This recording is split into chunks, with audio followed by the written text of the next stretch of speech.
Hello, everybody. Thanks for tuning in. We're going to get started here in just a couple seconds.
Hello, everyone. My name is Matthew Espinosa. Thanks for joining us today for another Geekdom online workshop. For those who may not be familiar with Geekdom, we're a collaborative co-working space located in downtown San Antonio. And for those Geekdom members tuning in, thanks for joining us for another online workshop. So at the moment, because of COVID, Geekdom's memberships are paused, and hoping to have a plan here soon on when we'll be able to start opening up the space. But for now, we've moved virtual as much as we can. So we're excited to connect with tons of different leaders in our startup entrepreneurship ecosystem, and excited to kick things off today with Kay, who will be discussing managing dispersed teams and remote employees. So thank you again for tuning in. I'll be in the background. So if you have any questions, please put them in the comments. I think there will be a couple of stops today to where Kay will be happy to answer some questions. But I'll go ahead and pass things off to her and let her get things set up. But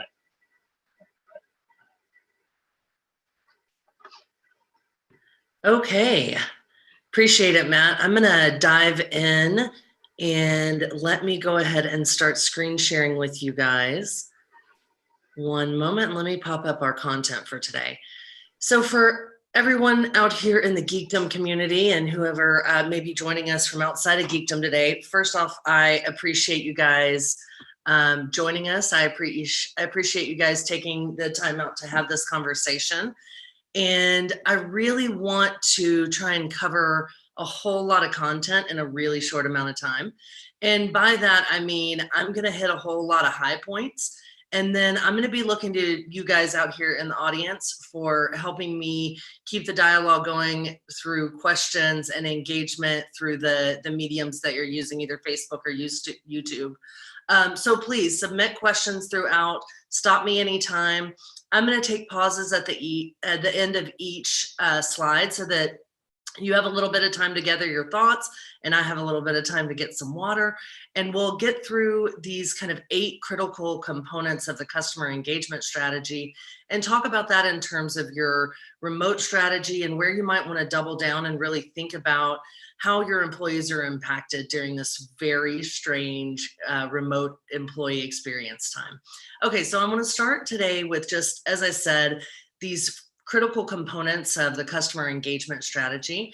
And I want to kick off by just talking very quickly about making sure your leadership philosophy is intact. You know, folks that have worked with me in the past and that will work with me in the future always get a taste of this, you know, part of my philosophy when I talk about the man in the arena. But most critical to me, really, when I think about my employees and my leadership philosophy, is making sure that they understand that I am here to support and to develop them and to develop their skills and experience inside that role and inside this industry. That I, as a leader, feel it's really important that I focus on the scope of their role and the effectiveness of their efforts inside that role. And so I would encourage you guys to really consider right now, have I clearly defined for my employees what the scope of their role is during this unique time? And have I defined how I'm measuring the effectiveness of their efforts inside those roles? So I go back to, you know, if those things have been clearly defined and your employees are bringing a request to you, your job as a leader in that moment, particularly right now, is to support them in achieving an outcome on their own, or helping them develop their skills by providing them the guidance or resources they need to reach an outcome. I also really encourage you guys right now to take extreme responsibility by preparing for your conversations. Allocate some time, allocate time in advance for questions and for comments coming from your employees and for capturing their feedback. And please make sure that you're showing them the behavior that you want seen. So take notes, share notes, capture action items, set timelines, achieve timelines, follow up. Make sure that you're accessible and available yourself.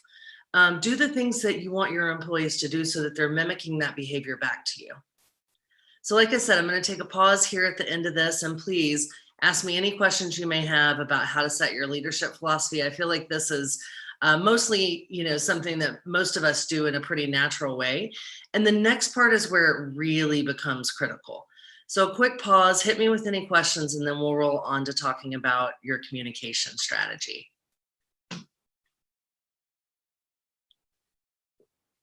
Okay, so if there's questions, again, kick them in via chat, and Matt will share those with me. Okay, so as for communication strategy, what I've been talking to people a lot, let me pause real quick. It looks like maybe we have a question coming in. Nope, none so far. Okay, good.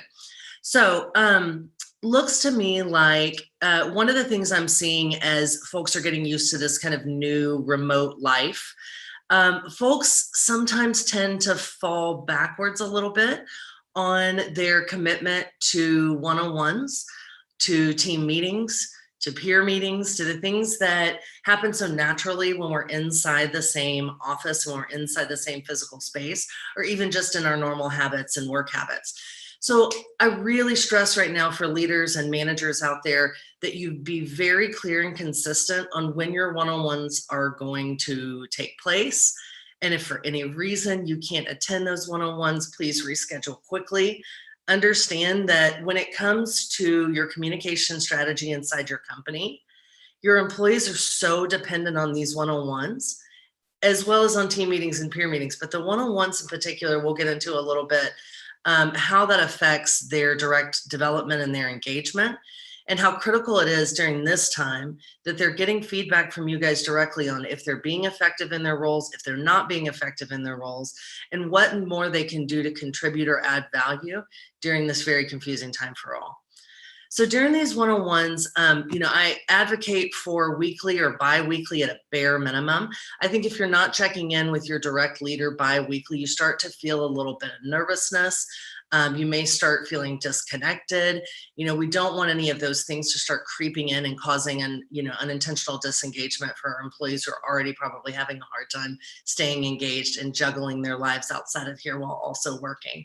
And so we definitely want to keep that, frequency intact, keep the framework of your one-on-ones intact. If you don't have a great framework in mind, that's what people like me and your other mentors and coaches are here to provide.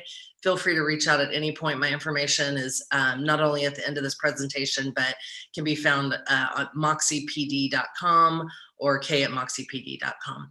And so I would just suggest get a framework for those one-on-ones and make sure that you're being consistent and reliable in your delivery of that. Same applies when you get into those team meetings and those peer meeting structures. It's important that you define in this new normal, when should our work teams be getting together? When should we be bringing in our SMEs or our subject matter experts into our team meetings to deliver, whether it's product information or updates on the company or financials or anything related to that? We really want our teams and our employees to still feel the consistency and the purpose behind the communication with each other and with their leaders. And team meetings and one-on-ones just continue to contribute to that purpose. Same thing with peer meetings. I think it's really critically important that our leaders continue to guide our employees on who they should be meeting with from a peer perspective to ensure that just operations and workflows are continuing to function as seamlessly as possible. We're all still working together, however disconnected, and those peer meetings, team meetings, one-on-one meetings are the best method that we have for making sure that we're clearly communicating objectives, clearly communicating goals, and aligning ourselves and our employees around our current mission, purpose, revenue objectives, whatever that looks like. Okay, so again, I'm going to pause here. I want to just remind everyone who's kind of tuning in or watching, each one of these slides that we're going through typically is about a 1-hour session and a 1-hour discussion where we can deep dive and we can go into kind of the depths of how to structure this inside your own company. So at any point that you want to take this offline, hit me up, but I certainly encourage you to submit questions now. Okay, so we have a question coming in asking, how would you deal with disagreements or confusion between team members on a project? So this is one of those times right now where it's just so critically important that people understand their ownership and they understand their structure. And so that's a great question, and it kind of feeds into this next conversation.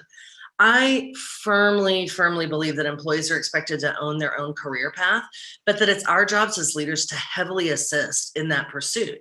And by that, I mean, it's our job to identify what falls within the scope of their roles. And so in this situation, if you have two people who both have the scope of this project inside their role, and you are their direct leader, I would strongly encourage you to get involved and decide, how are you going to help them share this work so that they're both getting the exposure that they need to whatever opportunity they see in that project? Whether that opportunity is exposure at a company level, exposure to the leadership, exposure to the project or the new skill. It sounds like you have employees that are very likely wanting to gain access to either a complicated situation or a complicated project or something that gives them some value. I'm looking for context here, and it luckily is coming in. Matthew's very helpful. Oh, okay. Yeah, so basically, it sounds like you have folks that are literally just very committed to a specific outcome.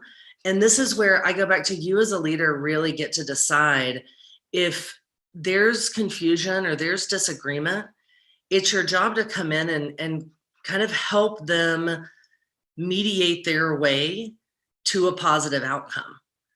If you as a whole can't agree, then there is a time for a leader to step in and say, hey, look, we all have to align around one agreed upon outcome and the best way to get there. And we have to move forward. And we have to make a decision that keeps progress going. So where can we align? And I think that's what I find in these times. I want to remind people that I don't think this is exclusive to COVID by any stretch of the imagination. Employees are seeking the opportunity to participate in critical and kind of high impact and high profile opportunities inside of their companies. And so when you get engaged in something like this, where you're building something that may be a high profile product or a high profile game, even if that high profile is within a small context, it is so important that they understand what value they're bringing and what value they can bring if it's not in the context of this particular project. So I'd really encourage you to sit down and think about this employee or these employees in terms of these three things right here. Like, what is the guidance I'm giving them when I'm in their one-on-one? What are their goals specifically in terms of how their goals align to this company and to their role specifically? And then maybe not specifically a performance review formally, but what performance feedback do I need to give them to make sure that I'm creating the opportunities for everybody to have the exposure that they're seeking? What I hear from kind of this scenario, and I know it's hard when we're typing and responding, but it sounds very much like an employee who wants to add value and wants to make a contribution, and multiple employees that want that. And when they're stepping on each other to make a final decision, it may be time to either decide whose role does make that final decision, or is it yours as a leader to make that decision and move things forward. I hope that helps. I certainly encourage follow-ups. I'm happy to provide more guidance on that. I also go back to, this is where I think the structure of this is really important. I think individuals in one-on-one should be hearing from their leaders what their specific goals, responsibilities, and ownership is. And then in team meetings, there should be a very clear understanding of who owns what outcomes and who's responsible for which products or games or decisions, so that peer meetings can be a lot more functional. But it goes back to just kind of this consistent structure of delivery around performance management and delivering feedback. Okay, I'm going to pause there real quick, mute for a drink, and wait for any other questions that may come in or follow-ups on that one.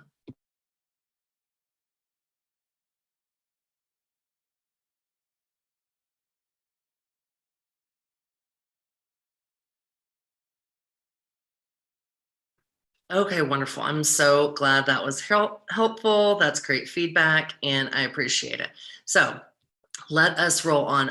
Again, I'm going to just hit this again because I hit in the context of that question, but this does go back to employees owning their career path and understanding from our perspective as leaders, how do we see them contributing to the company, and how do they see themselves being able to add additional value or maybe go gain skills that they want to obtain. So one-on-ones are that great time for your employees to tell you, what are the things that I'm interested in pursuing? What are the things that I want exposure to as an employee? And then how do I gain that exposure from inside this role or inside this company?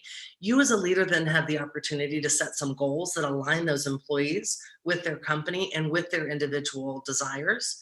And then we build that into their overarching performance review. Formal or informal is not relevant to me in this dialogue, although I strongly encourage formal, and I encourage you to reach out to me if you need a framework for that. But understand that performance reviews are really that time that we should be moving our employees forward and talking about what the next phase of their employment looks like, their exposure opportunities, the advancement of their skills. Performance reviews are not the ideal time for delivering any negative feedback.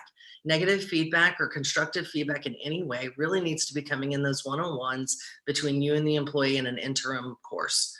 Okay, so I'm going to move to this next topic. And as we get into this, the intent in covering these topics, like I said, earlier, and I'm going to repeat again, these slides individually are about an hour long when delivered in a workshop format, because the intent of these is to walk through and help companies define how they handle these components of their customer engagement strategy, either today or how they want to transition it to whatever future state they desire.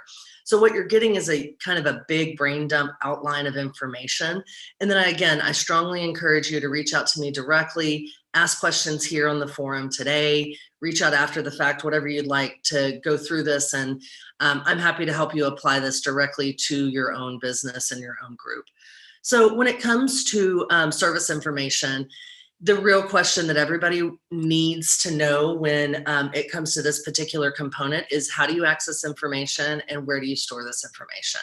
These are the basics of not only what is the service name that we're providing and the description of that service, but what are the processes around that service? And whether this is a game, an app, a delivery system, anything, a product or service of any kind. These are the components that we want to make sure when you're thinking through your service information, that all of your employees are able to access this specific information about those services that your company provides. So I'm going to repeat that again. The list that you're seeing is basically what your employees need to know to be able to access the information about the specific services your company provides. They need to know where that service is located and how it's accessed, what it does, what are the processes for delivering that service to your customers and clients, what are the success factors in making sure the delivery of that service is successful, and how do we measure that? And then what are the other services that were provided in the company? Same set of things should follow. And then any SLAs or goals related to that. And then basically the same information here on this next slide.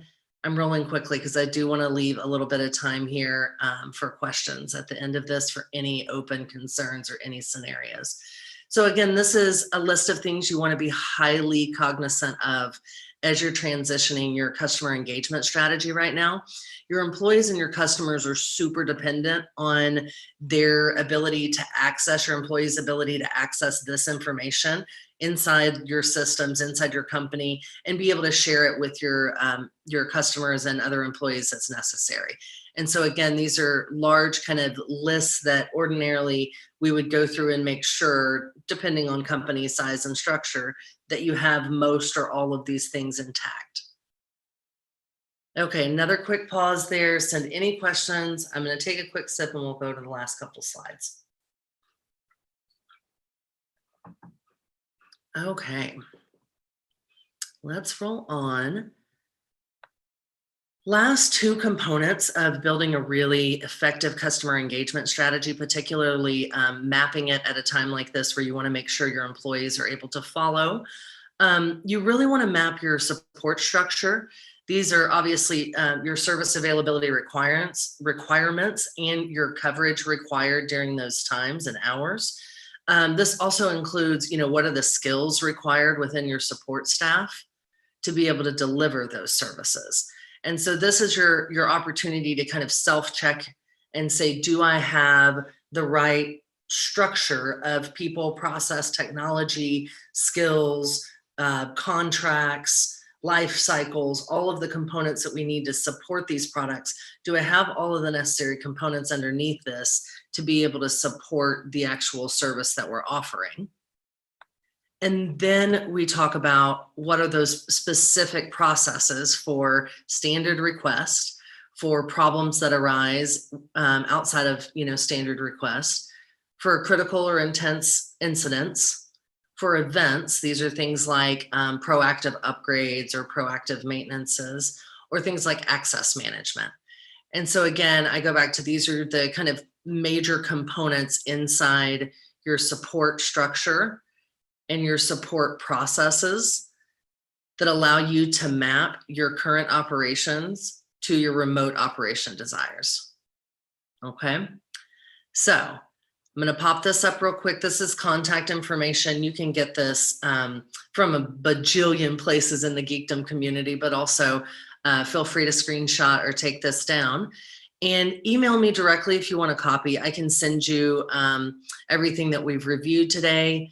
I can send you components of it, or I can just talk through and do deep dives on specific areas if you prefer. I really want you guys to guide when it comes to, utilizing me or any of the services my company provides, or any of the support that we can offer in any way you see fit. I'm, here to support the Geekdom community and the folks out there in the San Antonio startup and business community in any way that I can. I know this is a really challenging and strange time. And so I just really encourage you guys to reach out and hit me up if there's anything that my company or I can do to help you guys. Okay, I'm going to take this share down so that Matthew can pop back in. And there we go. And let me see if there's anything else. I don't see any other messages coming in right now. I would strongly encourage, if there's anything you guys have actively in your environment today that you're struggling with, please hit us with questions now. Or like I said, feel free to follow up after the fact, and I'm happy to provide guidance ongoing. Matthew, is there anything else that you want to cover while we have the crowd here with us?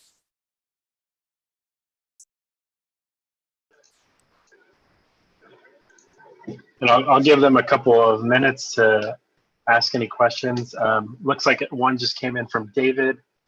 Do you have particular tips for onboarding interns and making their experience as close to what it would be in person as possible? Oh my goodness, interns, I do. So, I have a lot of tips that I will share. I'll keep it limited right now. I do actually offer an intern onboarding workshop or a training program. It only takes about an hour and a half to run through with a group of interns. So if anybody is interested out there, you'll let me know and I'll schedule that for onboarding your interns. The one thing that I will say, David, the one thing that I think is most critical that people kind of forget when they're onboarding interns, yes, it's important that you onboard them to their processes, procedures, all those things. But I really believe that onboarding interns allows you an opportunity to have a dialogue with them about what they want to learn, what they want to add to their toolbox, and what they want to add to their skill set. It'll allow you to understand more deeply, why did they accept this particular internship inside your company, and what are they expecting to walk away with at the end of that internship? And so anytime I'm talking to leaders about onboarding interns, I remind them, please fill their gaps. There are going to be times where they're not working, and there should be times where they're not working. They're not a critical resource. They shouldn't be completely overwhelmed with work for every second that they're on site. And so in those times that they're not actively working, give them some guidance on what videos, what readings, what journals, what should they be reading or taking in to enhance their experience inside your environment or inside your industry, or both, right? So if you can extend the opportunity for that internship to become more than just an operational experience for them and more than just a business practice, but really engage them in the industry that you're working inside of and really engage them with the people and the processes around them, you're going to be building an intern that's going to come back into this community and continue to add value and provide greater service and feel more invested in it. And so that's kind of my general advice on interns is make sure you give them guidance on their gap time, how they should be using that gap time to really fill their own bucket of skills and their own toolbox. So I hope that helps. It looks like we have another question coming in. How would you manage employees with a wide range of strengths and weaknesses along with different interests? I love that. So I will say, my personal perspective on this question is we should all be so lucky to have such broad diversity. And I know that's how you feel about it, which is, I'm confident why you're asking. So I think this goes back to really having a very effective method of communicating with your employees in a one-on-one capacity and really having a sense of your own leadership philosophy. While your employees are all going to be different, you got to be the same. You got to be the same pretty much every day. You can't be on a roller coaster as a leader and have a high level of engagement and trust and buy-in. And so what I'll tell you is I believe that from a leadership perspective, the more consistent and reliable and dependable you can be as a leader, the more you're going to receive that in return. And the more deliberate you are as a leader, the more you receive that in return. And so I think when it comes to managing that wide variety of strengths and weaknesses, it's really just most critical that you all agree on what's most important. and let all of the other stuff be the special part of the snowflakes that they are. You know, these employees they're unique, they're diverse, they are snowflakes, they are different, they are totally individualistic. So let them be that. And you be the point of alignment that allows them to wrap themselves around you in the company, or your culture in the company, or your leaders in the company, in a way that you're providing the consistency so that they don't have to. And that will allow them to continue to live in their freedom. I hope this makes sense. If it doesn't, like this, I could talk about this all day and would love to. So hit me up and I would love to deep dive on that. But there's also a ton of tools you can use. There's one in particular that let me pop up real quick, and absolutely feel free to hit us up with any other questions while I'm pulling up this resource. But there is one tool that I reference all the time when I'm working inside engineering environments, and it's called an EQ Matrix. I can provide Geekdom to access to a document that I think has a copy of what I call the Moxie EQ Matrix. But let me go ahead and pop this up while we're kind of hovering around. This is actually a tool that I use for having conversations with, as you can see, engineering leaders in particular, about how it's best or kind of simplest to engage with engineers around these particular themes and behaviors. And what I mean by that is if, for instance, you have someone who maybe is not showing a great deal of self-awareness or isn't showing a great deal of ability to self-assess, it's a nice matrix to come to and be able to literally pull from this and say, hey, here's what I'm looking for. I need you to be able to access your feelings and use them in an appropriate manner in the workplace, right? So this matrix allows leaders, engineering leaders in particular, to quickly access a set of behavioral attributes that they may recognize in some of their employees, and then give some specific wording and feedback on how to address that. Okay. So I hope this helps answer that question there. Let me pull this down. And like I said, I'm really, really happy to share this stuff and to send access or copies to Geekdom if needed. Okay.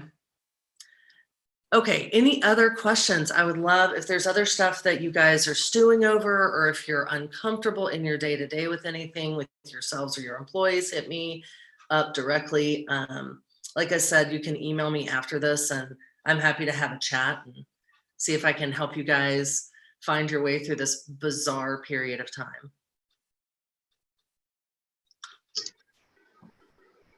I don't see any other questions in at the moment, Kay, but I'm curious, any thoughts on, I guess online and articles, there's been a ton about this idea of like a hybrid model after this is all over, like 1 or 2 days a week in person, but working from home, and any kind of Lord, things you've seen around, any companies you worked with that already have that model in place? Or any you know, it's interesting. I'm already seeing companies, what I'll say about that, and just to not give away their full secrets, but I am seeing companies go ahead and tell employees that they want to push their stay-at-home time all the way back until September, October in some cases. And it feels very serendipitous for large companies to be able to have a little time to do that math, not only on the productivity side, but on the cost saving side. And so I think what I hope, Matthew, honestly, just the economist in me hopes that we finally start making a shift that makes more sense for where we are in technology, where we are in human culture, where we are in social development, to be able to bring in more of that flexibility into our work models. Because I can assure you, when you give employees that flexibility, they give you work back in tenfold, in my experience, you know. And when you give employees the chance to adult, they adult. And so I love the thought of people having the opportunity to really show that we can juggle and manage our lives, our work, and balance it all and build engagement and work from various places, even if that means I'm on vacation because I love my job because it allows for vacation. And so I really do, like, ultimately the optimist and the economist in me both get really excited about the prospect that this not only gives us from a social aspect, but it definitely gives some economic lifts to some companies and lowers some costs that they probably didn't anticipate. So I'm hopeful that we're going to start seeing a lot more of this kind of blended model. Really hopeful. As someone who's almost full-time from home, I'm like, it's, you know, it's a really great thing to be able to be a part of my parents' life and my stepdaughter's life and be involved with every aspect of that and never have to sacrifice business to do that. And so I hope everybody else is getting to experience a lot of that right now. Okay, other question. Oh, here's another question coming in. I want to jump on. I hope that answers yours, Matthew. What advice would you give to interns, especially when they feel they need help, but maybe too afraid to ask? So I love this. That's a great question. And also, again, I like shamelessly am going to plug, this is why I give the internship workshop. The intent of the internship workshop is to open them up a little bit and to align them to your company kind of culture and your values before they actually step in that first day, so that we can try and avoid that moment. We want to give them kind of a special place and a special experience inside your environment. And so I believe deeply that in how you onboard them, even if it's just making the morning of their arrival very special, that warmth, that acceptance opens them to asking questions. Also, you know, be Socratic, right? So like if they ask you a question, answer with a question. These are college students, they're used to it. Be Socratic with them and ask them to answer some of these questions for themselves if it feels like something they should. I get through all the awkward stuff too. I talk about hygiene, I talk about clicks, I talk about gossiping, I talk about FOMO. I mean, Laura, we get into every component that I can because I really want to shake all that stuff just out of their way, so that when they come in and they engage with their startup or with their company, coming in from students and startups, or whether they're coming into a normal internship somewhere else, you know, I really want them to know that they've been considered and that they've been allocated this time to ask the uncomfortable stuff, so that when they get in there, they can ask all the right questions, which are always about work, you know, and maybe a little about other stuff, but you guys can open that up to them. Okay, so I hope that helps, Brian. If not, hit me with other questions. And anything else you guys have, I'm gonna take a sip.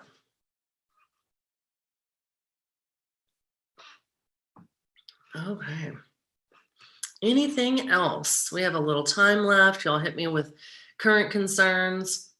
Again, let me make sure. Yeah, okay, good. My info is on the presentation. If you want to hit me up directly, it's KAY@Moxie, MOXIE PD, P as in Paul, D as in dog. So that's K@moxiepd.com. And I can send you the presentation. If you want the EQ matrix, I will hook you up with that. Just let me know if there's anything I can provide you in terms of resource or input. And as I said, I'm here to help in any way you guys in Startupville or San Antonio or Geekdom see fit. So write me, call me.